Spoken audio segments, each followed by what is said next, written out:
If you've been going around the good old internet looking for the right podcast to fulfill your New York Yankees needs, well, I'll be the first to deliver the good news to you. You have found it. Here on Yapping Yankees with me, your host, Mike Scudiero, you and I will be discussing the latest news, takes, and talk throughout the entire Yankee universe. Oh, and there may be some ranting on my behalf. Yeah. Anyway, what do you say we get to it? Let's get to yapping! Hello there, my fellow Yankee fans, and welcome to episode 121 of the Yapping Yankees podcast, where we yap about the Yanks and nothing but those Yanks. As always, I am your host, Mike Scudiero, here on November 21st, 2021. Well. Sunday has arrived yet again, and I am freaking freezing. I'm in my room right now. The window's closed. It was open before, but it's closed now, and I am freaking cold. I'm surprised my fingernails aren't icicles. I can't believe how freaking cold it is. Well, despite that, I hope you had yourself a nice Sunday, or just a nice day, whenever it is you're listening to this week, and that you had a nice week, my friends. And this past week, despite how freaking cold it is out, it was another hot week. It was another hot one, wasn't it? The qualifying offers deadline passed. The deadline to set the 40-man roster before the Rule 5 draft passed. And we'll yap plenty about what the Yankees did as their first moves of the offseason. First real notable moves, I would say, considering it's our main topic today. We'll talk about it in news and then hear your thoughts later on in the social media segment. Let's see. The owners' meeting took place. Hal spoke to the media and said a lot of what Cashman says, basically, the usual. Some signings happened elsewhere, like Barrios, 7-year extension with the Jays. Noah Syndergaard, leaving New York. And I know he got a bit more money than the qualifying offer that he had on the table, but I mean, especially after what he said about loving New York and gladly accepting any qualifying offer that would be on the table. I mean, who the hell saw that one coming? And also Verlander, the one we spoke about when we were talking about pitching. The one that had many Yankee fans thinking, fantasizing even, about having him and Cole at the top of the rotation, 1 and 2. He did end up signing during the week after all, like we said he could, but he went back to Houston. Now, again, we obviously spoke about him last week and the possibility of him coming to the Yankees, and I'm not crushed by any means that he's not.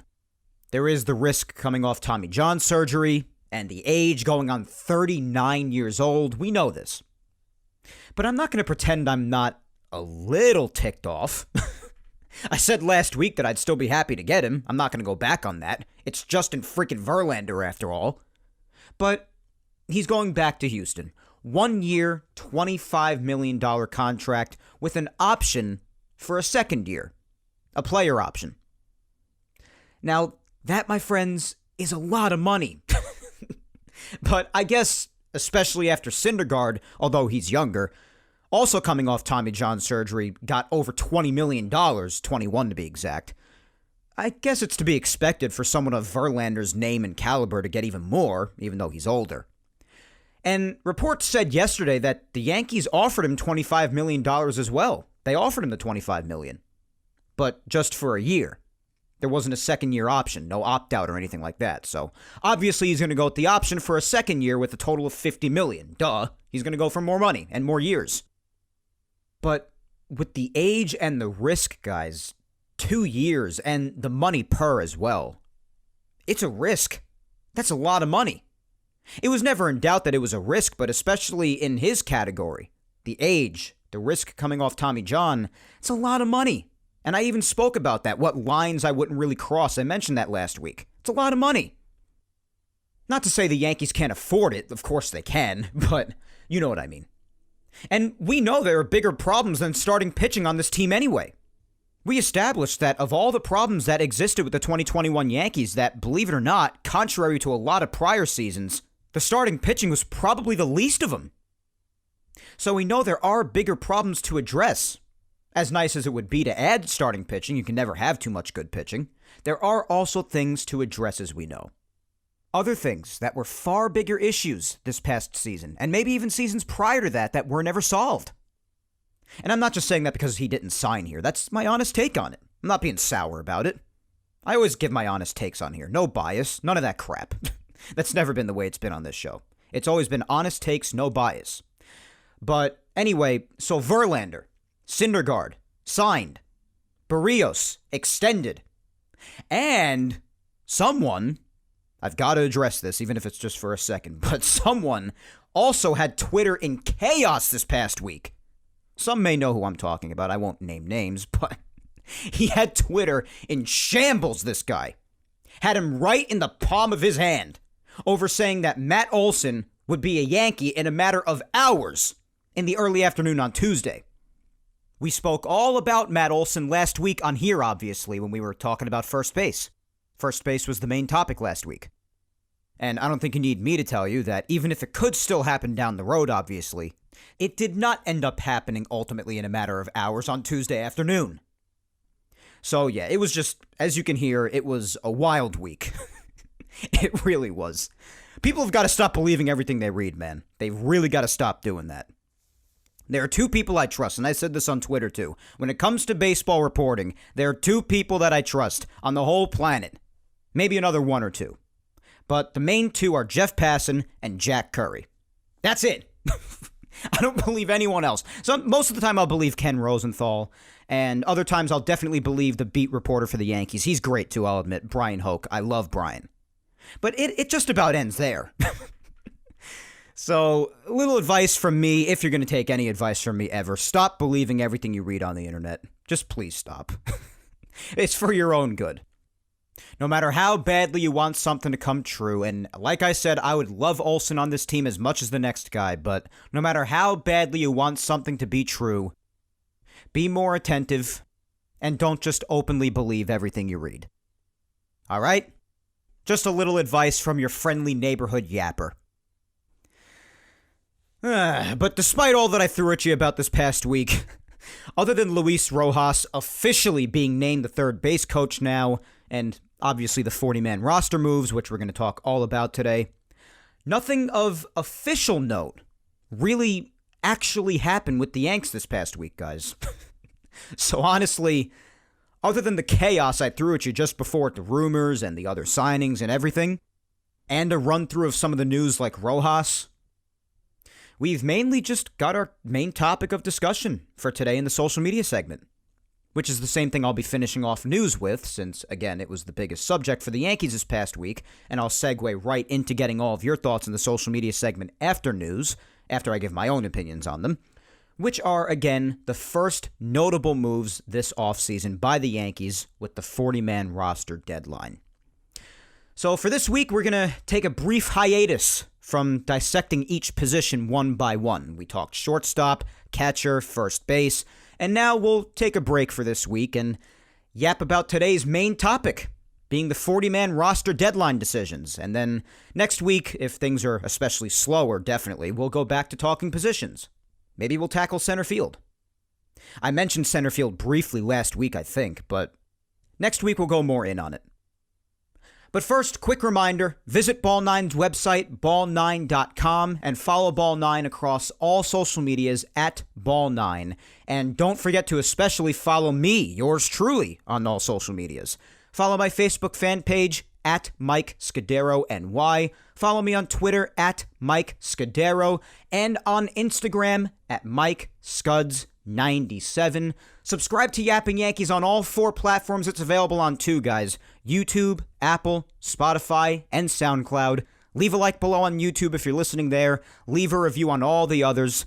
You know the deal. Just keep on showing the love like you already do every single week.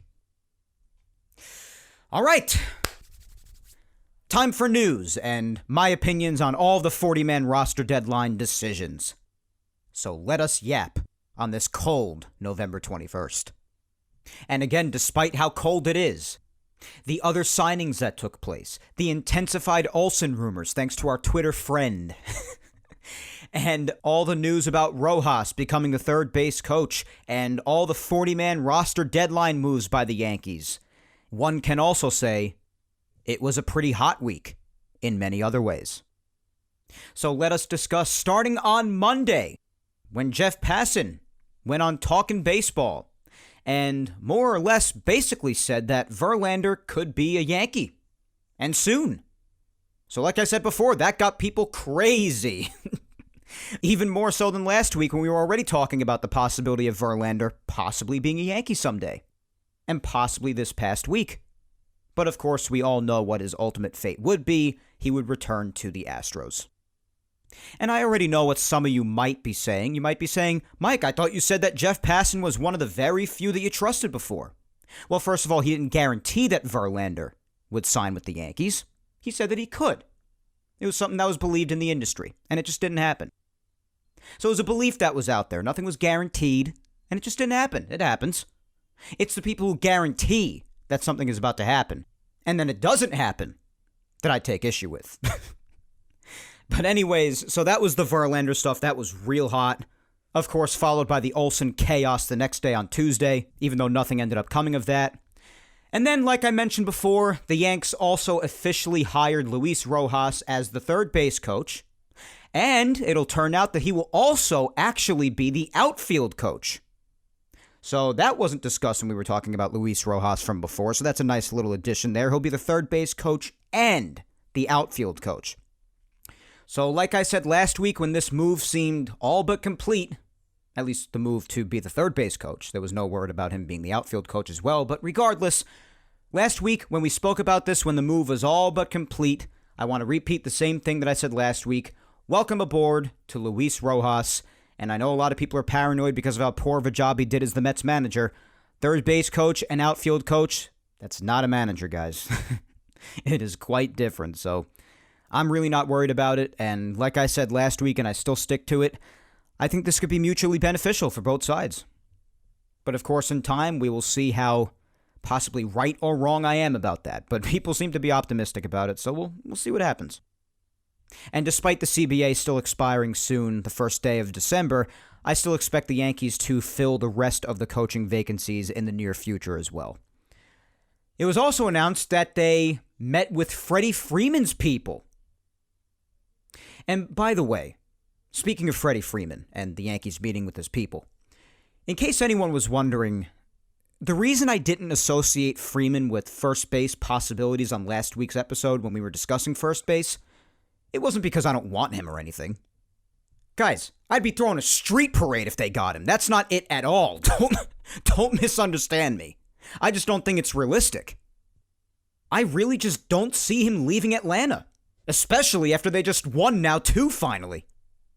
There are just certain players that you can't see leaving certain teams that they've spent a lot of years with. And he's one of them, with the Braves. Despite how rare that is in most players nowadays, a trait like that. Because baseball is a business. And, well, clearly no one else thought him to be realistic either, because despite being given the choice of other on that poll that I had last week, I'm pretty sure I didn't see one mention of him in the replies that I got to and didn't get to. But despite that, yeah, that's why I didn't include him. Not because I don't think he's good, or that I don't think he'd be a good fit here. Freddie Freeman is freaking incredible. You don't think I know that? But hey, I mean, when it comes to talking to his people, it can't hurt to at least meet with them, right? So I don't fault them for that. Tuesday, as anticipated, along with the Matt Olson chaos, I've said I expect even more moves to pick up before December, before the CBA expires, and it turned out that this happened to be the day that all of those other signings happened. I mentioned them before. Barrios back with the Jays, a 7-year extension. He's going to be a pest in that division. He's going to be tough to deal with in the AL East a lot of the time. And also, this is when Syndergaard went to Anaheim, and not that these things have anything to do with the Yankees, really, but it just further proves my point, and a lot of other people's points, that things are definitely going to start picking up, continuing to pick up, and happening before December. At least that's what's expected. Like I also said, the owners' meetings happened as well. Hal mainly spoke about how they're not afraid of free agency, that they're looking at all available options. Like I said, they're just like programmed machines just saying the same things all the time. Brian Cashman spoke to the media again too while he was doing a charity event for youth homelessness late Thursday night before Friday's 40-man roster and Rule 5 eligible deadline, regurgitating his usual stuff too, and also adding that Brett Gardner does in fact intend to play again in 2022. So, I guess we're getting Brett back again. So at some point they're going to negotiate a new contract, I suppose, since both options on his contract were declined, if you remember, so they would have to negotiate a whole new one. And I've said it a million times how I feel about Brett Gardner and the situations surrounding Brett Gardner, and I'm tired of repeating myself about it. So go listen back to episode 117 if you missed my Gardner takes. It was either 117 or 118. I believe it was 117. But yeah, it would seem that Brett will be back in 2022 probably as one of the backup outfielders, just a bench option, which I know plenty of people are up in arms about, his age, and he's been around long enough and there are better options out there, or even within the organization with someone like Florial maybe. And some people's reservations about it are completely fair. And if you know my opinions on it, they're totally fair too. But so long as it's not at a crazy capacity, which is largely up to the team's circumstances too, like injuries and whatnot, I know. But so long as it's not at a crazy capacity, and of course not for a lot of money, because if it is a lot of money, then it could possibly take away from another potential area of need for the team, and you definitely don't want that. But again, of course, as long as it's not at a crazy capacity and not for a lot of money, then I'm fine with it, I guess. I don't have a problem with Gardner. I really don't. If it were up to me, and it's not, but if it were, you know I've said I think it's his time. I really do. That was part of my opinion on the whole thing. I really do think it's his time. And I think it'd be best for both sides. But that's not my choice. It's his, and also the Yankees for bringing him back. But, and speaking of, saying that it was nice to have you and let him go somewhere else, I mean, you just gotta know he's not going anywhere else. I mean, I could always end up being wrong about that, but could you really picture Brett Gardner after all the years of loyalty? Do you really see him putting on another uniform? I personally don't. So as far as I'm concerned, since he intends to play in 2022, and I just cannot see him in another uniform, I can't see him doing that. It's only a matter of time, I guess, until he's back. And it might take until the end of the offseason, because they usually address Brett Gardner later down the line each winter, but as far as I'm concerned, it's only a matter of time until he's back. Cashman also said that they may hire 3 hitting coaches and another pitching coach on top of Matt Blake.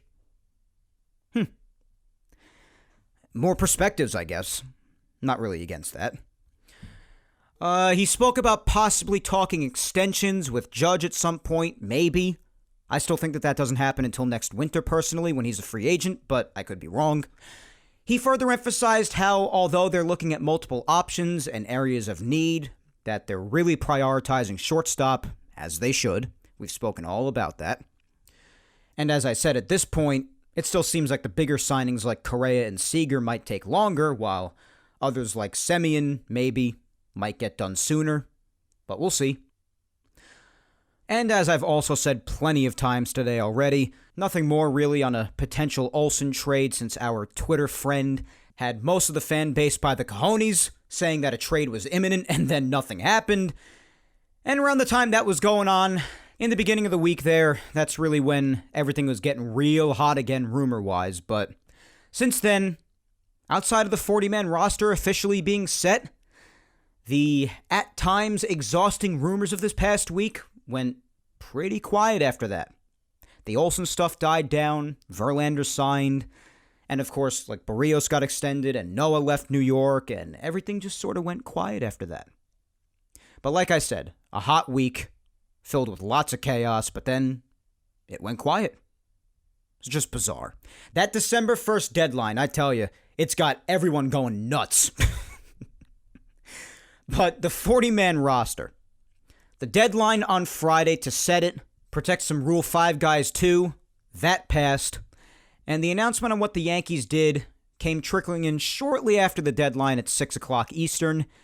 And the first thing that was announced was that the Yankees traded with the Phillies instead of just DFAing, so they did get some stuff back, which is always better than dropping for nothing. If you can pull it off, it's better to get something back instead of dropping for nothing at all, especially given one of the guys in here in this trade. But the Yankees traded catcher Donnie Sands, who was just added to the Major League roster about a week or two ago, shortly after he was mentioned on this show just before that, ironically, if you remember. And this is the one I'm happy about, the one I spoke about before, Nick Nelson. Now, obviously, I don't wish bad on the guy himself. I always separate the person from the athlete. Now, obviously, there are many instances in the past where the athlete and the person are both crap, but regardless, I always separate the person from the athlete. And as far as the athlete, in this case, I could not be happier to see the Nick Nelson experiment finally come to an end. I will never get past the fact that they not only held on to this freaking guy over someone like Garrett Whitlock, and the Yankees, of course, take blame for this too, but they also let him pitch in plenty of unearned high-leverage moments. It was just unbelievable to me. It was like you couldn't get away from the guy. And I had to watch him go out there and listen to everyone talk about how great his arm is, how hard he throws. Oh yeah, that means so much to me as I watch him go out there and spike his fastball and changeup and slider right into the dirt. And no matter how many times you send him down and bring him back up to work on his stuff, it's still the same old thing. Yeah, that means a lot to me. So as you can tell, I am thrilled that that experiment has come to an end. And when it comes to Donnie Sands, those couple of people who said they'd like to see him in the future, well, at least for now, it'll have to be with the Phillies. But best of luck to him, and Nick Nelson joins him as well. And best of luck to Nelson too, the person. Again, I don't wish badly on the person. I separate from the person and the athlete. But I'm so glad, athlete-wise, that it's just done with. Finally, this toxic relationship is done. But the person, Nick Nelson, of course, and I truly mean this, I wish him all the luck in the world, and I wish Donnie Sands luck as well. And as far as Nick Nelson, I hope the Phillies are able to figure him out. But as far as it is right now, the Phillies add a flawed arm to an already massively flawed bullpen. And the Yanks got a couple of 21-year-old minor league infield prospects back in Joel Valdez and TJ Rumfield. But hey, like I said, it's not absolutely nothing like it would be after just DFAing. And they were able to get something back with Nelson involved in a deal, so it's fine as far as I'm concerned. Main things with this announcement are we finally don't have to see Nelson in a Yankee uniform anymore, and that there were 2 40-man roster spots cleared. 2 spots on the 40-man open for Rule 5 prospects to be added to in order to be protected from being taken at the draft for nothing. And then 3 more were open. Now, this is the big part that everybody was talking about, despite being happy that Nick Nelson is no longer a Yankee. 3 more spots opened after they DFA'd Rougned Odor, Clint Frazier, and Tyler Wade. So everyone, including myself in the past, even a bit in the recent past too, who throughout time begged for Wade to be DFA'd, well, here it is. Tyler Wade DFA'd. And get this, after he finally did some good things, of course, and actually decently fit his role with the team this past year when they needed him to. Oh, boy. And I'm really not upset about it, obviously, but it's not false to say that he fit his role decently at times this year for the first time basically ever. And I'm also surprised, more so than anything, I'm just surprised that they DFA'd him over someone like Andujar. I really am. Not that I don't like Andujar, but admittedly, one thing aside from just his speed, which was a massive factor, that Wade was known for, another aspect that he was known for was his ability to play almost every single position on the field. Defensive versatility off the bench, which the Yankees usually highly value. So knowing the way that they think, it's just puzzling to me, or the way that they claim to have thought. And Andujar, when you look at him, well, he virtually has no position. No spot, really, with the team at any capacity. So I guess they're either looking to him to be used as trade value down the road, or they value his bat more, because he can hit. And he did have one more minor league option. I do know that. And maybe that's what ended up being the deciding factor.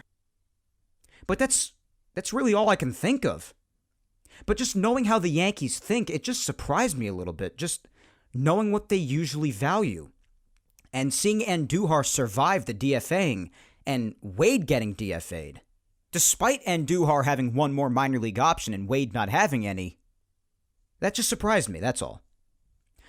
Frazier, obviously, I mean, Clint has lost an ungodly amount of value between bad defense, inconsistent hitting throughout the years, really only massively succeeding in the shortened season of 2020 the last few years, and mainly, his inability to stay healthy. Especially with severe injuries, like a potentially career-threatening one like the latest. All the problems with his head, the dizziness, they thought he had vertigo at some point, and then you just never saw him again. The concussion issues, the neck issues, the head issues, it's alarming. So I wish him luck, and it sucks that it had to come down to getting nothing for him instead of, I mean, I guess in hindsight, trading for him years ago for more, but I mean, what are you going to do? That's what hindsight does. You say, oh, if they only traded him back then and you were able to get so much more, you could have gotten this guy or that guy. It happens. It happens. He was so highly ranked and so highly believed in. You know, sometimes it just happens. It's just potential not being realized. Or just unfortunate things happening leading to the potential not being realized. But you know what? He also got his shot in 2021, especially after how he did in 2020. They gave him his shot. And it just didn't work out. It just didn't. So as much as it sucks, or how much hindsight you want to use, just best of luck to him, wherever he ends up. And Rougned Odor, I mean, what can I say? He hit his home runs as expected. He costed nothing. And I'm going to miss him, basically being the team's mascot. I mean, anytime something great happened, he was the first one to spring off the bench. Every mound meeting, he went there. And a lot of the time, he was the only one to go there. When Gio tumbled into the Rays dugout the last day of the season, he was the first one to go right in and check on him. I mean, he's just a passionate guy. That's someone you like to have around. But if you look at it, of course, he doesn't really have a place left anymore. And it's really not that surprising that they ended up letting him go. Now they DFA'd him. So those are the things about him. He's a great teammate, a lot of fun to have around, hit his home runs. Basically the team's mascot. I'll always look back on this year, him being one of the things this year that I could look back on and smile, so I wish him luck as well. I wish them all luck, as always. So after all that, trading Nelson and Sands, and DFAing Wade, Frazier, and Odor, that's 5 spots open. And to fill them, number 13 prospect Everson Pereira was picked as one. Oswaldo Cabrera, number 16 prospect, was another. And that's one that a lot of people could definitely see fulfilling a bench role with the Yankees this coming season. That would be awesome. The Yankees really seem to like this kid, and I've heard a lot of good things about him. And of course, Everson Pereira was expected as well. So I think the Yankees did a good job as far as the prospects they chose to protect. Like I said, especially Oswaldo Cabrera and the expectations that he could have a role on the Yankees bench this coming season. And for those who tend to be a bit upset, I guess, that the Yankees DFA'd Wade, well, I got some news for you. He is in a lot of ways like Wade, but in my opinion, better. He's quick. You'll get very good defensive versatility on the infield especially. He's younger than Wade. And also, unlike Wade, I think in a lot of ways in 2021 we saw the ceiling of what Wade's offensive production could be, but Cabrera's offensive production in the minor leagues has been very good so far, so you have a chance. It's not guaranteed because nothing with prospects is ever guaranteed, but you have a very good chance of even having better offensive production with Cabrera than you did with Wade. And in my opinion, that's the main thing that makes him better. Not to mention that he's also a switch hitter, by the way. And in this past season, if anyone's curious, he had a 272 average, 330 on base percentage, 533 slugging, and an 863 OPS in AA and AAA combined. He had a lot more time in AA, but those numbers are still impressive. And he also hit a combined 29 home runs and 89 RBIs. Also stole 21 bases, speaking of the speed. And I know I'm really talking Oswaldo Cabrera up to you right now, I know that. But I really don't do that for many minor leaguers. I do that for ones who I really think could make an impact on the Yankees someday, maybe even as soon as this season, like some people have spoken about Cabrera possibly doing. And I do think there's a lot of promise there. I really do think this kid is talented. He and Pereira someday. I think they could both end up being really solid professional players someday. Especially Cabrera, since he seems to be ready to make a more immediate impact. Pereira's only 20 years old and he's only played an A-ball so far. So again, for those who are upset that the Yankees DFA'd Wade, there are other options in the minor leagues who are very similar to that of Wade's playing style and maybe even will give you more in certain areas where Wade didn't give you much, for example, offensively in Cabrera's case. But again, I really do think that he and Pereira were two really good picks to add to the 40-man roster and protect. And the other three were Steven Ridings, who we saw a glimpse of and loved in 2021, so I am way on board for that as well. Ron Maranachio.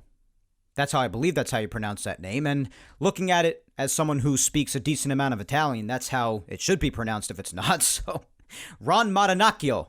Gonna say with the roll of the R and everything, gotta have that rrr, Maranachio. But in all seriousness, if that's not the way that he and his family choose to pronounce it, then I am sorry, but that's the pronunciation I'm going with right now. And listen to his numbers really quick in AA and AAA. 2-1 with a 2.04 ERA. He struck out 105 guys in 66 innings pitched. He's got a fastball that sits around the high 90s and a really good changeup and slider. I really like what I hear about this kid, so I'm glad they added him to the 40-man as well. And last but not least, starting pitcher J.P. Sears, who went 10-2 with a 3.72 ERA in AA and AAA. Hear really good stuff about him as well. All these kids have real good upside to them. So those are the 5 that they added, and I'm totally fine with all of them. Again, Oswaldo Cabrera, definitely ready to make more of an immediate impact to the Major League roster, at least, than Everson Pereira is. Again, I gave you Cabrera's numbers before, but outside of those numbers, again, you're going to get good versatility at second base and shortstop, especially in the infield. You're going to get speed. You have the fact that he's younger than Wade was at the age of 22 now, going on 23, as opposed to Wade's 26. And again, the only reason that I'm comparing the two of them is to show other people that there are others who can do what Wade did, who were down in the minor leagues still waiting to come up, fighting their way up to the Major League roster. There are others who can do what Wade did, and even more. And that's where I also mentioned that, unlike Wade, a lot of the time, you could get some solid offensive production from Cabrera. Everson Pereira, he's only 20. He's got a bit of a ways to go, but just some numbers on him, I kind of ran past that, but he went 20 for 57 in A-ball, 303 average, 398 on base, and an OPS over 1,000, 1,084. 398 on base. And that was in 188 at-bats in A-ball. Again, 20 for 57 in 188 at-bats. So those are your numbers for basically everybody. And then Steven Ridings, I mean, we saw what he's capable of in 2021, despite ending the season with a lot of injury troubles, which is concerning. But as far as his stuff, I mean, there's no question there. The kid's got unbelievable potential. So again, honestly, I'm really happy with who the Yankees chose to add to the 40-man roster in place of Nelson, Sands, Odor, Wade, and Frazier. So I think they did well, and other than my surprise about Andujar, I'm totally fine with these transactions for the 40-man. Nick Nelson, gone. Frazier, gone. After definitely holding on to him for far too long to the point where now you got nothing for him, and a lot of people will tell you that as well. But again, that's just a product of hindsight. Odor, gone. And Wade, gone. And yeah, plenty of these are overdue, or should have been handled in the past. We could talk about that until we're blue in the face. But like I've been saying, as a product of hindsight, what's done is done, and this is what it all led to. And again, best of luck to all of them. That is, if they do in fact end up being traded, claimed on waivers, or released in a few days. Otherwise, they'll be outrighted to the AAA roster and still come back. They'll just be down in the minors. And if any of them were to return, I'd say Wade probably would, but then again, his market could be pretty good. Speedy option off the bench who could play more or less every position on the entire field besides catcher or pitcher, more or less. And especially could pinch run, steal a lot of bases, and a lot of people might want that option on the bench. But we'll see what happens going forward. As we know, especially before the deadline on December 1st, but also even beyond that, obviously, also depending on how long those freaking CBA negotiations go for, there's still plenty to happen. Plenty of work to be done for the rest of the offseason. And even the final fates of these guys DFA'd are not decided yet. I assume there will be news on them in the coming days and weeks. And when their fates are revealed as to whether they get traded, claimed on waivers, or released, or if they're outrighted back to AAA, I will certainly let you know right away. But otherwise, that's all the news from this past week, guys. Again, the main thing being the 40-man roster deadline moves, and that's the main topic for today. And along with the updates on it, of course, those are also my thoughts, and like I said earlier in the show, as a perfect segue into our social media segment for today, also having to do with this major topic of the 40-man roster moves that the Yankees did. Let's go right into the social media segment, starting with Twitter as always. Kind of hard to make a poll out of a subject like this, so for this week, I gave you just an open-ended question on Twitter and Instagram having to do with this very same subject, so let's go to Twitter and hear your thoughts on the question. How do you feel about the Yankees' 40-man roster moves on Friday? And as I always do, although I'm not going to get to all of you because there are just too many of you, I'll try to read out as many as I possibly can. Starting on Twitter, let's start with @FrankFlorida07. And Frank says, happy for Cabrera making the 40-man. Hopefully when they trade him, he goes to a team who could use a switch-hitting utility guy. I mean, there's no word about them trading Oswaldo Cabrera. I mean, only that they added him to the roster. They could end up trading him. They could. I mean, they could end up trading anybody. Any team can do that. But I don't know. I mean, I think that he could end up having a role on the bench, maybe even this season, like I said before. I don't see it being an automatic that they trade him. I think he'd be a really good replacement for someone like Wade on the bench, for a utility infielder who could give you a lot offensively. He's younger, and you're also going to get speed, good utility on that infield. So, yeah, I don't necessarily think they'll trade him, at least not as of now. They could down the road, who knows, but I think he'd be a good bench player for now. But we'll see what they do. Up next is Rebecca @PeaceNowForLife, and Rebecca says, I'm surprised they let Wade go, as he was a solid utility guy. Frazier and Odor, not as surprised as they didn't have clear places on the team. Too bad Frazier couldn't get healthy. I sure hope Cashman has some great moves planned. Yeah, me too. You could only hope. But yeah, with Wade, it's not so much being upset. I'm not really upset about it, but it's just surprise. Like you said, solid utility guy, and knowing how much the Yankees have claimed to value that in the past, it's surprising to me that he didn't survive the DFAing and someone like Andujar did. Just kind of weird, given the facts that I gave before. But Frazier and Odor, yeah, they were to be expected, especially Clint, given all of his struggles staying healthy, the inconsistent hitting, the terrible defense. I said it all before. And Odor, as fun as it was to have him, you probably got all you could out of him, and he was fun to have around, and now there really isn't much of a place for him. So, and with Frazier, yeah, it's too bad that he couldn't be healthy. It really is. It stinks. Some things just don't work out. @Jeremy Arroyo says, the Tyler Wade move came 7 months late. Well, if it happened 7 months ago, then you would have never seen him do the best he's ever done in 2021. Because 2021, I think you saw the best that you're going to get out of Tyler Wade. The best offensive production, the really good defensive versatility, even the stolen bases. He stole a bunch of bases this year, 17 to be exact. So you got all you could out of him. And you probably got the ceiling of his offensive production, so he really didn't do anything before that. So if you got rid of him, if you traded him or DFA'd him, what have you, before 2021, you would have never even seen that. So at least you got the most that you could out of him in 2021, and now that's it. It's over. But 2021 was definitely the best season for him in which he fit into his role. And especially in times of COVID and injuries, he was important at times. So, even someone who was as hard on Wade as I was can acknowledge that fact. Even though I'm not upset that he's gone, I acknowledge that in 2021 he was important at times, and you basically got the ceiling of his production. I mean, I think. It could be even better going forward with someone else, but 2021 was definitely the best of the time in Tyler Wade's career with the Yankees, definitely. You could still simply acknowledge fact, all while not being the biggest fan of the guy and acknowledging that others could do the same as him, or maybe even more, in that role.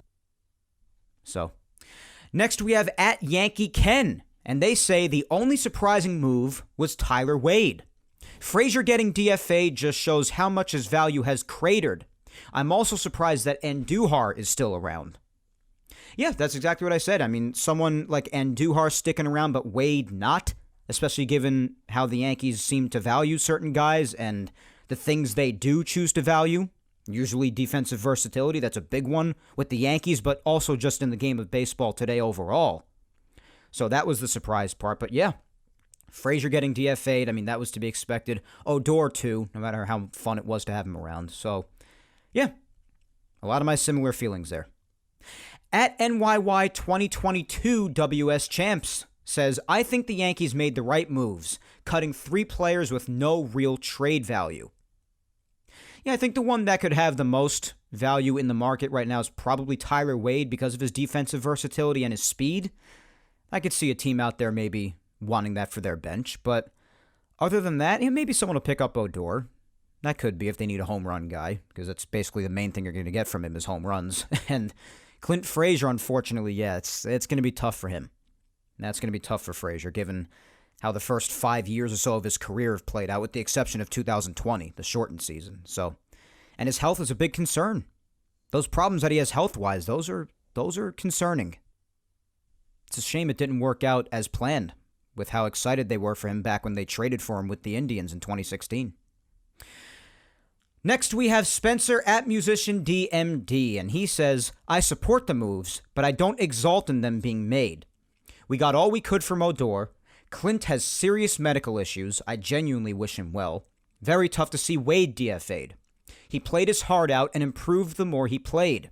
Like him or not, he's been an integral part of this team. His diversity in the field and speed on the bases exemplified his value as a role player. If his departure gets us an upgrade, okay, but I hate to see it happen. Baseball is sometimes like nature. It can be cruel. I wish him luck. Yeah, everything you said about Odor and Frazier, yeah, that's all true. And I made the same points about Wade. Listen, 2021 was the best we've seen of him in his role, definitely. And especially because of COVID or injuries or what have you, he proved to be important this year.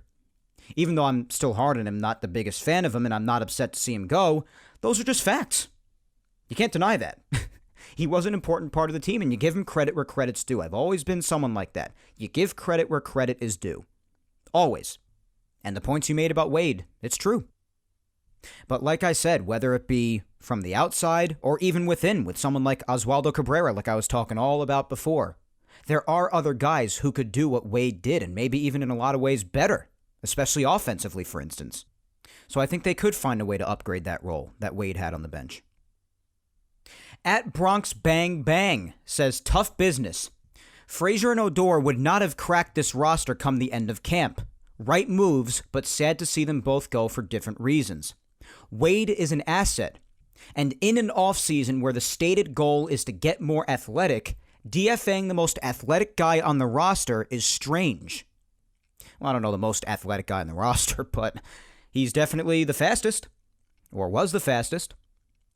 So, yeah, I guess I see what you're saying there. And that is a point of concern for a lot of people, that the Yankees have lost a great deal of speed between LeCastro, Allen, and Wade all being gone.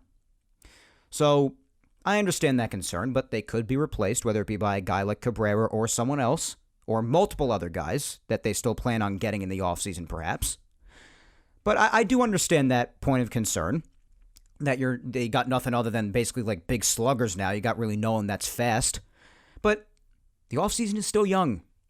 So while I understand the concern there, they could be replaced, and we'll see if they are. But yeah, there's more than one way to define athletic or just athleticism in general. So I don't know about the most athletic, but listen, I get the concern. I understand it.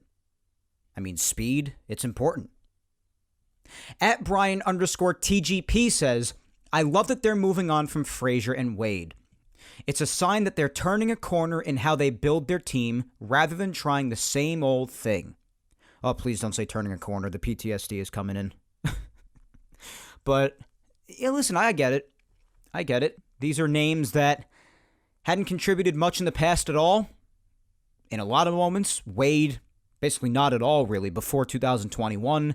And Frazier basically only in 2020, that the Yankees have just brought back over and over and over. And to some people, that might be a sign of needed change that they're no longer around. That is if they don't end up being outrighted to AAA and sticking around in the organization. But you get what I mean. Just needed change. And I could definitely understand that line of thinking. But it's okay to acknowledge that Wade did do some good things in 2021. He did. No matter how crazy the guy drove me and still drove me up until the end at times, he did some good things that should be acknowledged. At Don Sick Rio 1, they say it gave us some hope of change because before them, prospects would be gone and Wade would be the starting shortstop. I mean, it's not a guarantee that they would have been gone.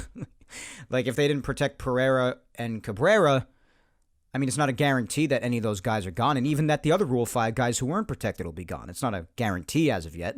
Someone might not take them. And I don't think you would have ever seen Wade as the starting shortstop. I wouldn't worry about that. So, at Spudman40 says, great moves. I'm a big Clint and Wade fan, but they had to go for the greater good. They can all still get traded. Odor, no money owed, and Wade have value to get something back. Clint's unknown medical stuff looks like he might need to select assignment and get back in the minors. Yeah, there could be. I mean, nobody might see value in Clint, and he might end up being outrighted anyway. That's true. And like I said before, any of these guys could still be traded, claimed off waivers, anything. But yeah, for the greater good, especially with Clint and, Odor, because he doesn't really have a place left, even though he was fun to have around. Yeah, and Wade too, because they could find another option that could do similar things or maybe even better things off the bench than Wade did. They can. Looking outside the organization, maybe you sign even someone like a Jonathan VR. I don't know, just a really good utility guy that could still do work with the bat, which Wade often did not do, especially outside 2021. And there are other options. Or you call up Cabrera and have him be the bench piece. Just sort of quickly thinking about it now, there are other options. If we talk about it more in depth, I'll have a whole discussion. But they can find other options. But I agree. For the greater good in a lot of the cases, yeah, I agree with you. Rob at Laker477 is next, and he says, I'm good with the moves. My only concern is the loss of Wade's speed on the bases. Yeah, like I said before, a lot of people have concerns about the loss of speed between him, LeCastro, Allen, a few of the guys they lost. Yeah, that's a concern. But they could find speed in other places. I understand the concern, though. I do. At Bressy Nate says, looking forward to seeing Ridings and Maracano. Are you talking about Maranachio? Yeah, if that's true, then yeah. I mean, their Ridings we already saw a bit of, and Maranachio, I just gave you his numbers a bit before. I really hope that's how you say his name. I was saying Maranachio before, but I hope either of those two is how you say it. But yeah, I mean, his numbers are great, and Ridings, we all know that if he stays healthy, it's going to be fantastic. It's going to be really good to see. Next, we have at @1Logan_place. And they say, so far this offseason, I give a D-. I mean, considering the offseason is only like a month old and not much overall has happened yet, and a lot of the big signings or trades are yet to even happen, how do you even give a grade this soon? It's kind of unfair. Be patient, my guy. Be patient. Patience, my friend. At MoLV79, they say some of it was long overdue. Yeah. That's what a lot of people say. Hindsight. Next we have at Zach Wood Designs. And Zach says, I feel like speed and base running is now an issue. After letting LeCastro and Wade go, I see nothing but big sluggers that strike out frequently and aren't fast enough to steal bases. Do you feel like they will address this problem or not? Yeah, like I said, that's a concern that someone might have. LeCastro, Wade, and even someone you might have forgotten to mention, Greg Allen. He showed speed on the bases as well. These are guys that they lost. But these guys weren't also regular players. Allen was only up for a little while. LeCastro was only around for a little while before he tore his ACL. And Wade didn't necessarily play every day, but he certainly saw the most playing time that he ever saw in his career in 2021. And he did the most that he ever did. So I understand that, and like I said, a lot of people may feel like, oh, there's nothing but big, slow home run hitters now, and that's true in some areas. But like I said, I think they could find replacements for this. I think they could find a replacement utility guy. I think they could find speedy guys. There's still work left to do in the offseason. It's young yet. But I understand those concerns. I hear them.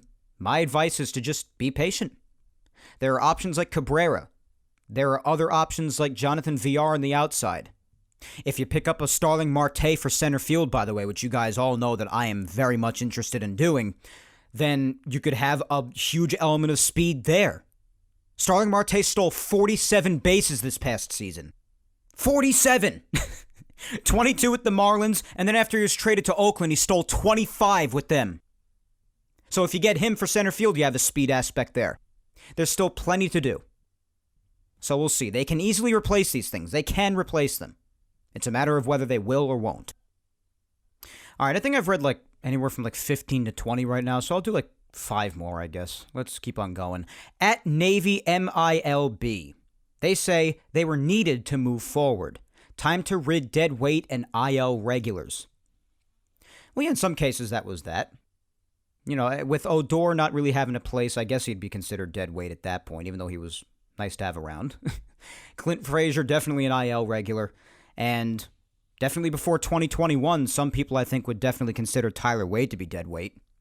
But 2021, you got to acknowledge what I said before. You have to at times, you know. Up next is Laura_Icemont. And Laura says, I was surprised they let Wade go, especially after he actually had a decent season. Now the Yankees really need to address shortstop. I'm not surprised to see Frazier and Odor go since there was no room for them. Yeah, there really wasn't any room, and Frazier had what was going on with him, of course.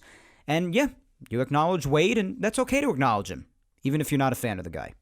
Because it's the truth. And addressing shortstop, yeah, you got to hope they do what needs to be done with that, because you even heard Cashman say that even though they're addressing other areas of need and looking into other areas and everything like that, their main priority is shortstop, as it should be. So let's just hope they follow through on their word. At B2B Seth says, I get it, but there are more moves to make.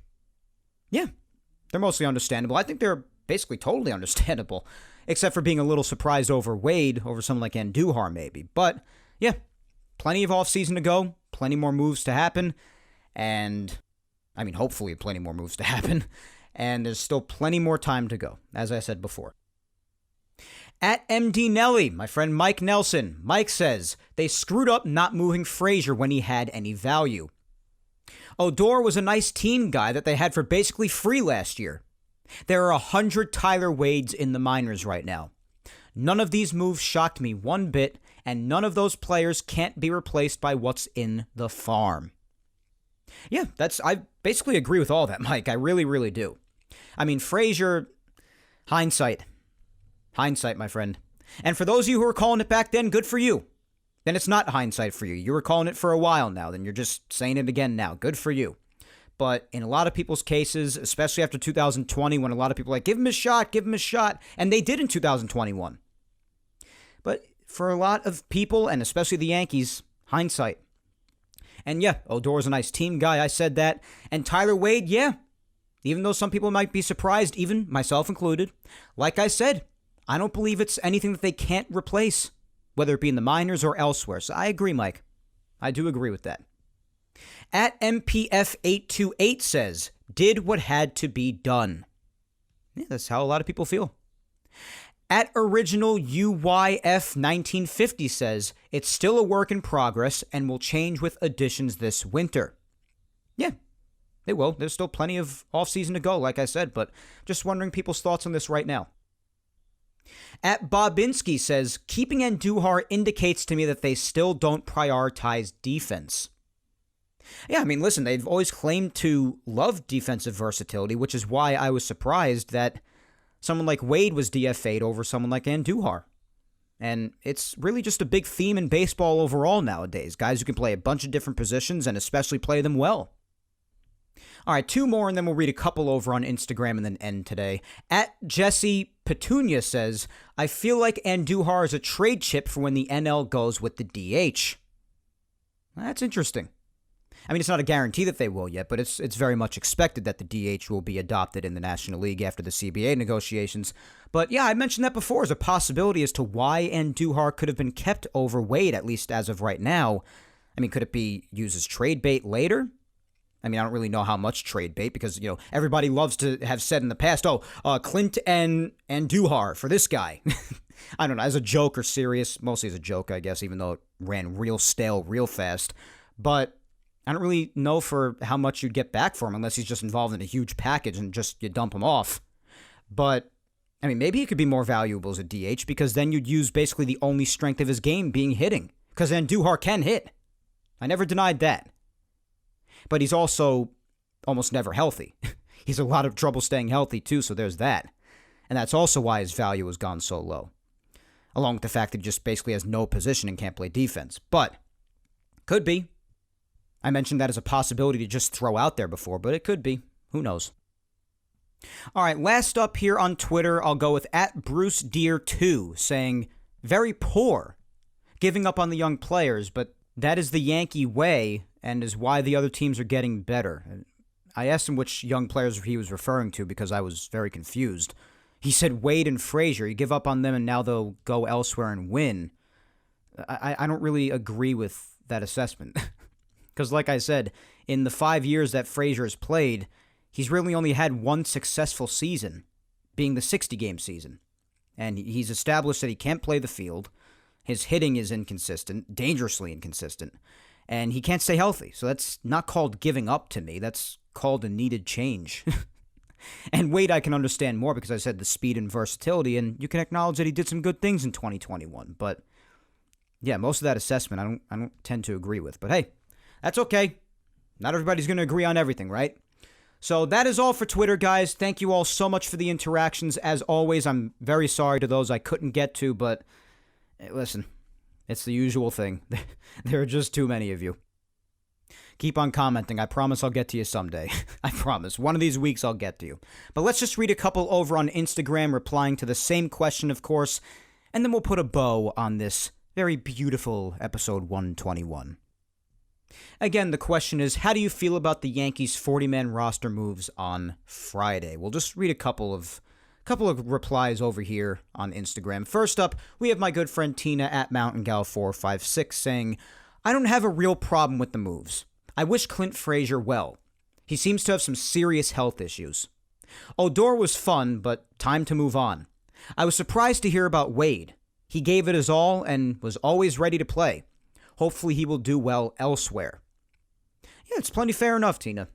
Clint, it was unfortunate with him. It didn't work out.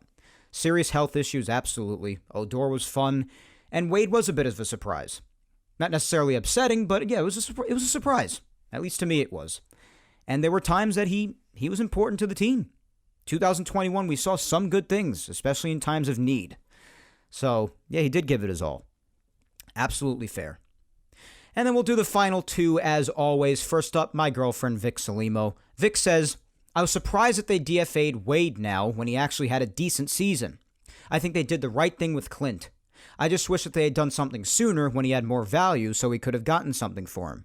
Thank God they finally traded Nelson. Yeah, finally someone mentions Nelson. Yeah, absolutely, yeah. Like I said, thank God. And when it comes to Clint, yeah, I mean, hindsight, like I said before, it's hindsight. As much as the situation sucks, it's just hindsight. And Wade was a bit surprising. It was a bit surprising. Finally happens after the season where he, at last, did some decent things in his role. And lastly, here on Instagram, as always, save the best for last, is my mom, Julia Gina Scudiero. And she says, I'm feeling pretty good about the moves. Hope they keep him coming. Big changes need to be made all around. We've passed the point where we should hold on to too many players solely for the reason of in case of this or in case of that. Let's keep cleaning. Yeah, that's fair to say. I mean, you do need some of those players around. That's why you have a bench. But yeah, I get what you're trying to say. The Yankees had a plethora of guys like that, and it's not good to have too much weight like that on the team. So, yeah, could be seen as a part of cleaning and needed change. So, I understand, Mom. Totally get it. But that is all for the social media segment today, guys. My mother, as always, was the final one. And like always, the discussion this week being the 40-man roster moves that the Yankees did prior to the 40-man roster deadline. And as always, the discussion was awesome. So I thank each and every one of you for participating in that. And I also thank each and every one of you for listening today, because guess what? That is all, my friends, for episode 121 today. Remember to follow me on all social medias, Facebook fan page at Mike Scudiero NY, Twitter is at Mike Scudiero, and Instagram is Mike Scuds97. And also don't forget, guys, subscribe to Yapping Yankees on all 4 platforms it's available on: YouTube, Apple, Spotify, and SoundCloud. Leave a like below on this video if you're listening on YouTube, and leave a review on all the other platforms. Show your love. And if you have the time, listen to the past Yapping Yankees episodes that you might have missed as well. Episodes 34 up to episode 121 today are available on YouTube, and all Yapping Yankees episodes, including today's, are available on SoundCloud, Apple, and Spotify. Once again, as always, my friends, thank you, 3,000, for listening to me yap today. I am Mike Scudiero, and I will talk to you next Sunday, November 28th, the end of Thanksgiving weekend, when I come at you with episode 122 of Yapping Yankees. But until then, guys, as always, you know the drill. Hang in there, be patient, please stay safe, look out for your loved ones, and have a happy and safe Thanksgiving weekend, my friends.